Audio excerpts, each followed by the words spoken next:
Like always, we're on the ball here at the How'd You Like That Movie podcast. We're celebrating Canada Day a week late with a battle of the box office because we're talking movies. We're talking the highest grossing Canadian films of all time. In the red corner, we got Bob Clark's Porky's and their opponent. In the white corner is Bon Cop, Bad Cop. Chris? Oh, man. That was awful. So I'm going to give you one from each. From Porky's. I'm going to get laid. Yes, Virginia, there is a Santa Claus. And from the Canadian film, the other Canadian film, Bon Cop, Bad Cop, you have an accent in both languages. Who was your teacher? Jean Chrétien?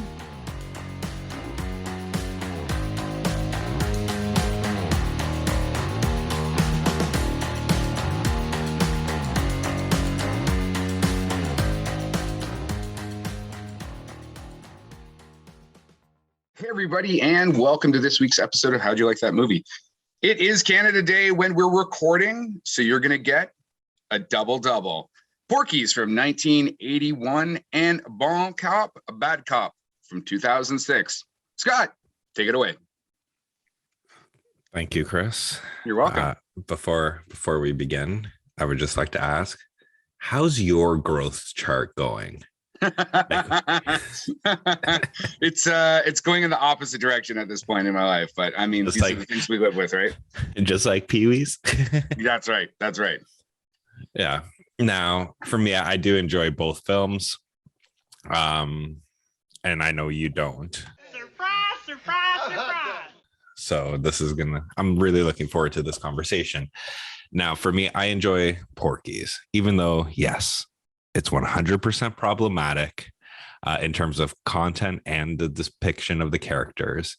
But come on, Chris, think of any of the good sex comedies that you consider the best ones. Animal House, Revenge of the Nerds, American Pie, Fast Times, Dazed and Confused. There's a lot of fucking scenes in these that you would cringe about if they were made today. So Porky's is very cringy. But that to me is not its biggest problem. It's actually just kind of a shitty movie. This is shit.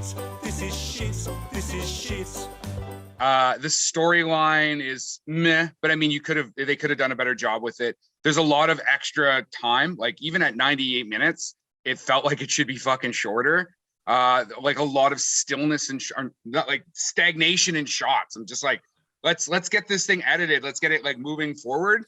Again, with it only being 98 minutes, like that's it cut, that's it trimmed up, you know what I mean?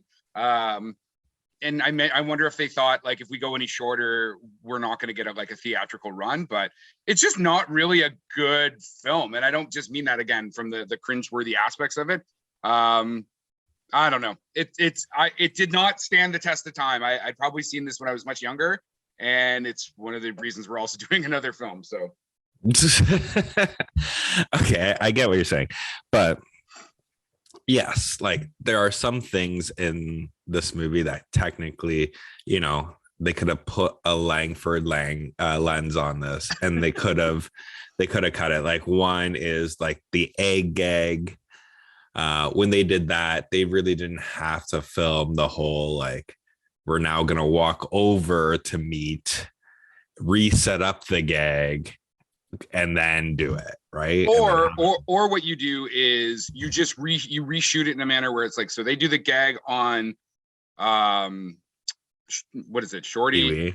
Pee-wee, Shorty, and then just have Meat come into the scene, be like, hey guys, what are you guys doing? And then bang, right? Like you just need to tighten up how fast the scene moves. If you've ever seen the honest trailer for The Room, like the Tommy Wiseau Room, one of their comments aside of what you talk about, it's like, in most films, you cut away from the boring parts, not The Room, where you see a guy set up the entire tape recorder, and you're right. Like, you don't need to film everything. You can use an edit. You can restructure the scene or whatever. Yeah, man. And I just was like, it just felt like it was taking forever. This is actually good. Like, I'm going to jump right into my quote on this. Eleanor Carter from the Atlantic Journal. Never heard of her. Of course you haven't. The jokes are so unredeemingly cheap, so purely predictable that Porky's is less shocking or amusing than boring. And that's what I felt too. Like, again, I wasn't like, I mean, I guess because we have the internet, so like boobies on a movie is not super exciting. I felt kind of bored. Boring. It's like the jokes run out of steam pretty quick. So, but you liked it, eh? I do like it. Like one of the reasons why I do like it so much is, it's a Bob Clark picture. He's the one that directed it. I believe he actually wrote it as well. And or co-wrote it, right? So yes, like he is in one of my top 5 in terms of directors that I enjoy, and mainly because he's not a one-trick pony. Like, he does comedy, like he does horror well. Like, technically he started the slasher. I mean, yeah, that's what I'm saying. Yeah. Go. One can argue he started the slasher genre with Black Christmas, which technically we discussed in our Halloween episode as well, that technically Halloween is what Black Christmas 2 would have been if it was made. The killer coming out of the insane asylum and now attacking babysitters instead of sorority girls. Exactly. But not only that, like he did, I don't know if you've ever seen it, like Murder by Decree. I heard it's very good. Yes, like just the concept of Sherlock Holmes going up against Jack the Ripper. Like, who's going to solve who Jack the Ripper is? It's fucking Sherlock Holmes. Which is such a dope concept. Actually, that definitely needs to be remade. Or maybe don't touch it. I'll have to watch it and get back to you on that. But yeah, it got lots of accolades. But also a fucking Christmas Story, which he's also a co-writer on. You know what I mean? Mm-hmm. Yeah, and not only that, like one of your favorites that you always want to do on this podcast, but I always shut it down, Rhinestone with Sylvester Stallone and Dolly Parton. I'm like, there's only too much Stallone we can do, right? We got to take a break every once in a while. That's a lot of boobs and a lot of biceps. And a lot of, what's it fucking, rhinestones. Like, what's that shit like kids put on their fucking jean jackets, like the the jabs, bedazzle. Yeah, it's a lot of bedazzle in that one too. Right? Yeah, and it's sadly him and his like 22-year-old son were killed in 2007 by a drunk driver, right? Like an SUV crossed the center line, boom, done. He was only 67. He had lots of years of filmmaking still inside of him, so it's unfortunate. Yeah, and that's the thing that, like, I know when people talk about good directors and stuff, I don't hear his name in reality enough, right? And that's the thing that I think is kind of sad, is especially because he is Canadian, even though, Porky's was, when we'll debate this, the highest grossing Canadian movie for 25 years, even though at no point does it reference Canada, and it's about a bunch of Florida teenagers. Or is it? It's not shot in Canada. It's not. I don't even know how they. One of the reasons they did it was supposedly for the tax credits, but typically you have to shoot in Canada to get those. I have no idea how they got the fucking tax credits. I know that a Canadian production company was like a co-producer on the thing because nobody wanted to touch this product. Mm-hmm. Like, it was fucking toxic, and it destroyed. Like, it had a budget of $5 million and it did $160 million. So it did $12 million in Canada in 1981, which, when I did a quick calculation, is like $38 million here. And that's why we're going to talk about, when we talk about Bon Cop, Bad Cop, they, is which one was a higher grossing film. When you calculate for inflation, it's still Porky's by a fucking country mile. Yeah. And this, like, obviously when this movie came out, like, I was coming out as well in terms of, my mom's womb.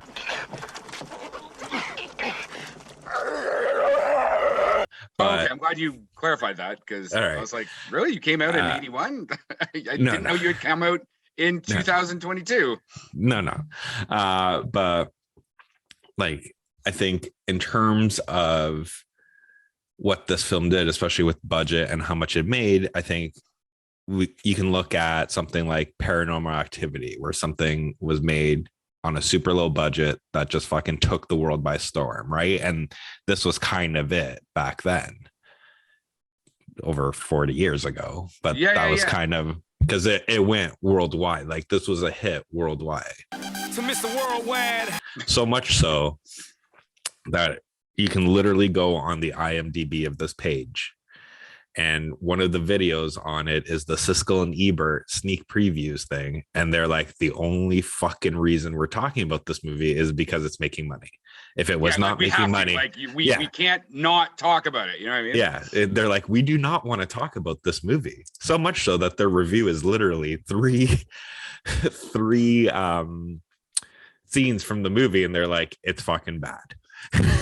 Which, you know, it would have been interesting to like chart after they said that, how many more people went and saw it. I'm like, fuck those nerds. You know what I mean? If they don't like it, this has got to be the best movie ever. You know what I mean? Yeah. Like all our listeners, when you say you don't like something, like I think the streaming of Porky's is going to shoot through the roof now. Right.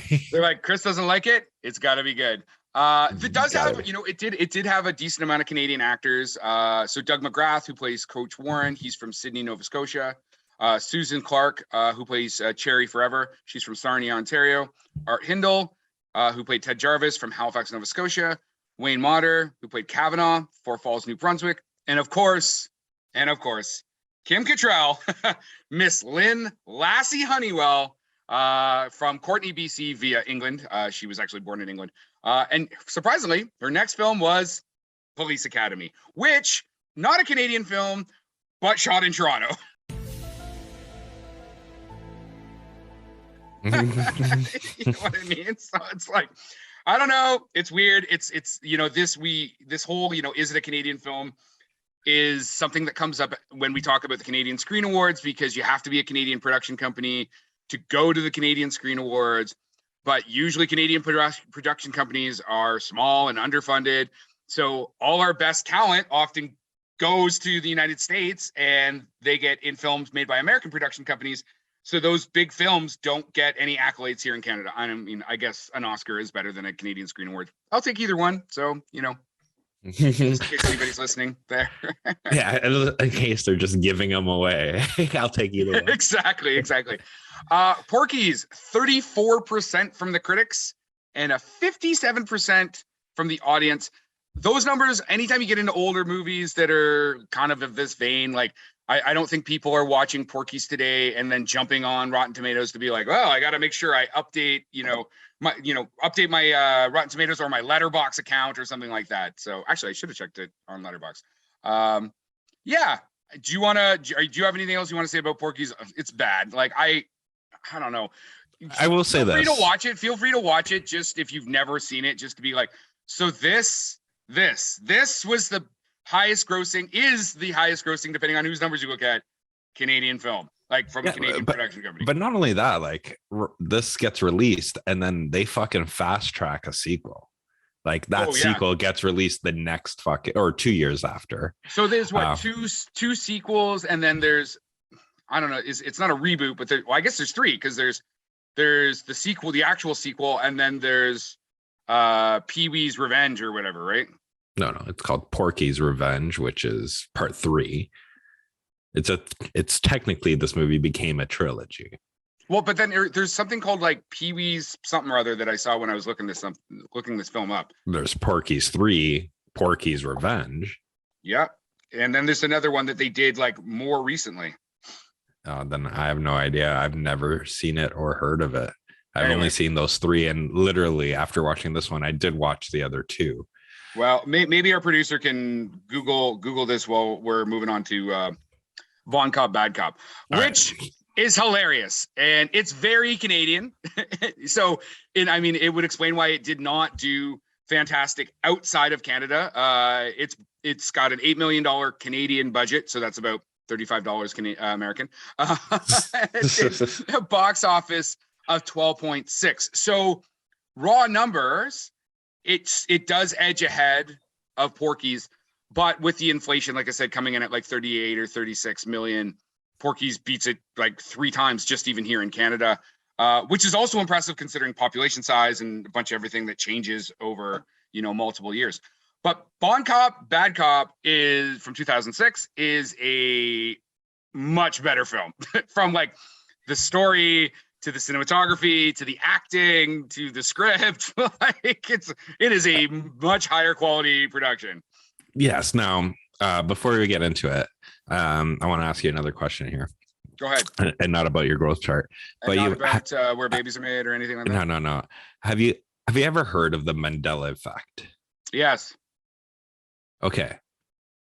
I could swear that the name of this movie was Good Cop, Bon Cop, in which it was a play on Good Cop, Bad Cop, but it was Good Cop, Good Cop because they're technically both good cops. Yeah. And then, when you're like, we want to do this movie, like it never clued in. And even like searching for it, I was constantly searching for Good Cop, Bon Cop, because that's how I remember this movie title being. Do you think it's because we're English and so we're just like, oh, of course the English must come before the French? You know what I mean? No. Good Cop, Bon Cop. No, that's literally how I remember it. Because to me, even the title, like Bon Cop, which is technically Good Cop, Bad Cop, doesn't relate to what this movie was. Like in terms of plot, this is technically Canadian Lethal Weapon, but instead of except the weapon is only petit peu lethal. You know what I mean? It's not too lethal because we're Canadian. Instead of Colin Farrell being like the Danny Glover character who's too old for this shit, Colin Farrell is the Canadian detective's like, I just want to sit on a desk. Like I don't even want to go out anymore, right? But he's the badass technical Mel Gibson character. He's the mix of both. Okay, so let's be honest though. The reason it's called Bon Cop, Bad Cop, again, I thought they were in different orders either, as well is Good Cop, Bad Cop. Like the line, the saying of like, are you going to good cop, bad cop me? The police procedure of being a good cop, bad cop, right? So one is just in French. Okay. But I'm just saying, if anybody else believes this Mandela Effect is real and that's how they remember the title, let me know that I'm not crazy. You're crazy, man. You're crazy. You are crazy, but our fan base can do whatever they want. What did you think of it? Do you like it? I do like it. Like I said in my intro, which obviously you fucking ignored. I did listen. I'm just going back to it. Yes, you said you liked both films. See, I do like both films, but you don't have to go to counseling or anything. Yeah, I think that in reality, you can't really compare these films because it is 2 different genres, right? One is a lowbrow fucking sex comedy that was just made to like make money. Yeah. And the other one's like, listen, you guys like your action movies, you like your action buddy cop movies, we can do this too, and in some cases we can do it better. Buddy cop, right? Avec Poutine. Yeah, like even the play with their introduction where the victims on the border and they're literally like, well, his ass is in Ontario. And then but his heart don't come back. Yeah, and they're like having that back and forth. That's just like, where is this going to go? So hold on, just go back to so Porky's Pimpin' Pee-wee was a remake of the original movie made in 2009 and went direct to video. So that's where I got kind of confused. I mean, I get confused about a lot of stuff, but yeah. So again, if you're not or have not been to Canada, specifically the Ontario and Quebec and the provinces that sit beside each other but are very, very different. One being a French province. Some of these jokes they won't land the same way. But being Canadian and living in Ontario and having been to Quebec multiple times, and especially when I was in the armed forces interacting with French Canadians, I found this film just hilarious, right? Like even like one of my favorite scenes is like right in the beginning when Colin Fjord's character is like, oh, enchanté, and he's speaking like continental French, and Patrick Huard is like mocking him in Quebecois. right? Like, because the French is so different, right? Almost making fun of him, like, oh, look at you with the Queen's English kind of thing, you know what I mean? And it was just such a good interplay, you know what I mean? Yeah, like they did work well together. And I will say, you watch this film. I do recommend this film. There's no point watching the sequel because the sequel dropped the ball on their interplay and everything like that. That to me, the sequel's not watchable. What? I don't know if you watched it. Oh, yeah, wow. I don't know if Scott's actually ever used the unwatchable stamp. No. That's why I've been doing this way too long with you. But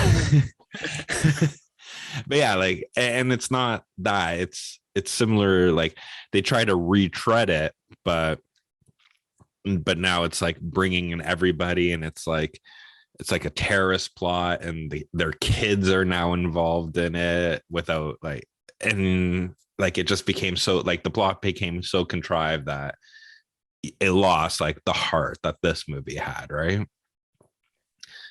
I will say this, like though. You said, it's like a standard like police drama or a police buddy cop, which worked in this version of it, right? Because they are just two cops just doing cop stuff, right? Like it isn't above what they would be doing in their pay grade, like you said, overly contrived, like, oh, and we'll throw in this twist and this twist. And I like that. Again, if you're not in Canada, you may not know who Rick Mercer is, but I think it's hilarious that Rick Mercer is basically playing like a Don Cherry style character in this, with Rick clearly like he is not anywhere. He is the exact opposite of a Don Cherry. You know what I mean? So he did that so well, like, you know, making some of the comments that, I mean, you probably wouldn't make nowadays, but I mean, Don Cherry was making them, and that's why Don Cherry's not on the on the air anymore.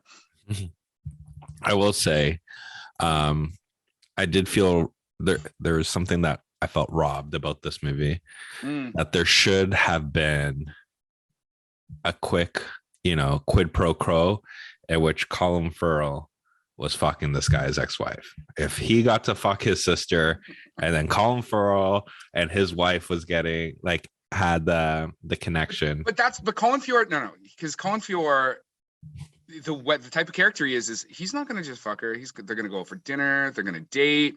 There's going to be a very long time before any fucking happens. But Patrick Stewart playing the like sexy French Canadian cop, that's why he got the sex right away. Vite to the sex, you know what I mean? Right in there, boom.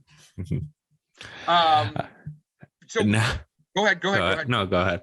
Patrick Stewart is he's co-writer on this script, right? So he's got a long career writing comedy acting in comedy in Quebec.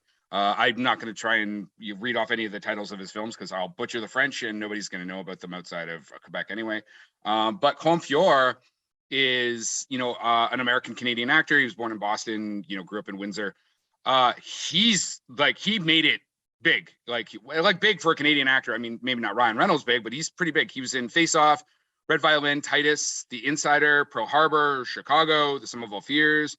And right now his big like reoccurring role is on Umbrella Academy. He played Pierre Elliott Trudeau in the CBC miniseries Trudeau. And if you're listening to this, anytime in the next couple months, you can see him at the Stratford Theatre Festival, which is the biggest classical theater festival in North America. He is currently in The Miser and Richard III. This Stratford is where he got his start. He did 17 seasons at the Stratford Theatre. So you can go see him on stage live from Stratford, Ontario. There you go. Now, in terms of, just comment wise, in terms of a Canadian movie that's highest grossing, like doesn't it just become like just the cherry on top that it's literally about a fanatic hockey fan? Yes. It is very hockey driven. The one criticism I would have for this is, so it's got like almost a 2-hour running time. It's a 116 minutes. They probably could have dialed this sucker back into the 90 minutes, and because the pacing's really good for about 3/4 of the film. and then it feels a bit sluggish. I do like the ending. Like I like how everything plays out. I would just cut some fat off this sucker, tighten up the edit, and I think it would be a little bit more of a dynamic film. But I mean, clearly it did fine. It made 12 million, like I said, almost 13 million here in Canada on its $8 million budget. So that's good, man. Like, I mean, they did a great job. It's got an 80% from Rotten Tomatoes from the critics, 82 from the audience. Solid. Like, it's a really solid film. Yes, I do agree. Now, in terms of the actor, Patrick Huard, there is one film I would recommend watching if you haven't watched his film, Starbuck. Oh, okay. It's fucking amazing. It was remade by the US as well, and it was called Delivery Man by with Vince Vaughn in it. Oh, okay. About the guy who, you know, ended up having 143 kids because he went to a sperm bank a lot to get money. And then he finds out he has all these kids and he gets to, like, you know, meet them because his actual wife or fiance, he finds out is pregnant, and he was like the slacker guy. But the original Starbuck film, yeah, it won a shit ton of awards. He won for his acting, and it's really funny, so I would recommend that. Cool. So my quote for this from the Apollo Guide, Brian Webster. This one was tough. I mean, as far as big, you know, newspapers and stuff, I was surprised I didn't find any quotes even from like the Globe and Mail or anything. It's a good heart probing of Canada's social and cultural balancing act, which will likely do more to promote harmony in Canada than a whole raft of political speeches.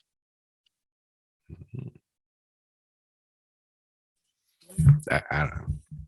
You gotta find better quotes, man. Like, Are you just continuing to talk, or is that the end of the episode there? oh, you can end with me just saying you gotta find better quotes. And that is our wrap for the day. Please like and subscribe to this podcast. Tell your friends. If you want to get a hold of us, reach us at the www.howdyoulikethatmovie.com.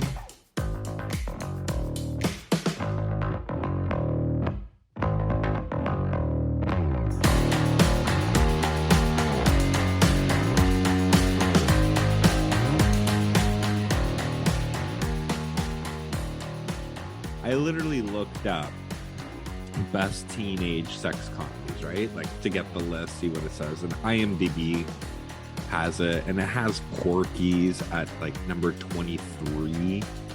And literally 1 to like 10 is every American Pie film, even the directed DVD ones. I'm like, how the fuck is like The Naked Mile fucking better than Porky's?